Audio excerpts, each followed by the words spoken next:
घडीला आता मुलींच्या शिक्षणाचा खर्च नेमका कशावर जास्त वाटतो? जे कॉलेज शाळेची फीस असेल, खर्च असेल, की मग जे साहित्य लागतं त्याचा ते जास्त खर्च वाटतो? तुम्ही कुठल्याही बाबतीत बघा, आज मी हे म्हणतीये की आज इन्फ्लेशन एवढं वाढलेलं आहे. आपण शाळेचा खर्च म्हणतोय, पण आज खायला पैसे नाही आहेत लोकांकडे, तर शाळेला कसं पाठवणार आहे कोण? आणि आज आपण उच्चभ्रू लोकांना तरी परवडत्या शाळेला पाठवणं. आज तुम्ही शाळेची फीस जरी बघितली तर इट्स इम्पॉसिबल. जे आज तुमची लोक आहेत, जे रस्त्यावर राहत आहेत किंवा ज्यांचं तेवढी सॅलरी नाही आहे, ते कसं अफोर्ड करणार आहे एज्युकेशन? ज्या पात्र मुली आहेत ना, त्या पात्र मुलींसाठी काही राज्य सरकारचे असतील किंवा केंद्र सरकारचे असतील काही योजना असतात, त्यामध्ये शैक्षणिक शुल्क माफ केलं जातं किंवा परीक्षा फी माफ केली जाते, त्याबद्दल तुम्हाला काही माहिती आहे का?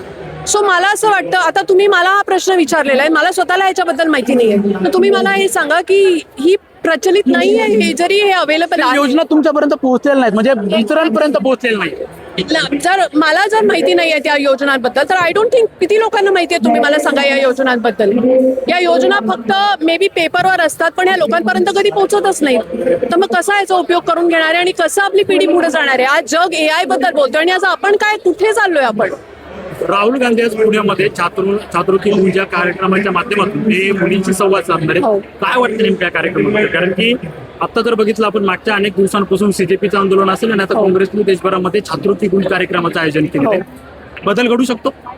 ऍब्सोल्युटली. तुम्ही मला सांगा, भारतात मी पहिल्यांदा असं बघितलंय की एखादं आंदोलन आहे आणि त्याच्यात मुली इतक्या मोठ्या संख्येने पुढे आलेल्या आहेत आणि मुली फार हिमतीने पुढे आलेल्या आहेत. आणि आपला समाज असं नाही आहे की जे मुलींसाठी सेफ आहे. तुम्ही हेच बघाल की ज्या मुली पुढे आल्या त्यांचं त्यानंतर काय झालं?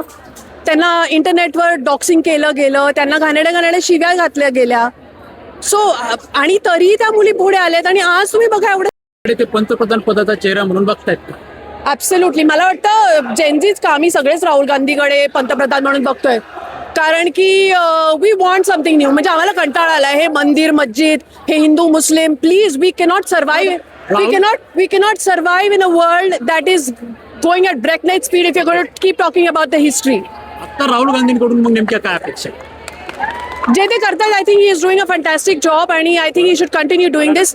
आणि he should keep his ear to the ground. माझी हीच अपेक्षा आहे त्यांच्याकडनं की he should continue to keep his ear to the ground आणि he should keep listening to the people. Yeah, that's my expectation from him.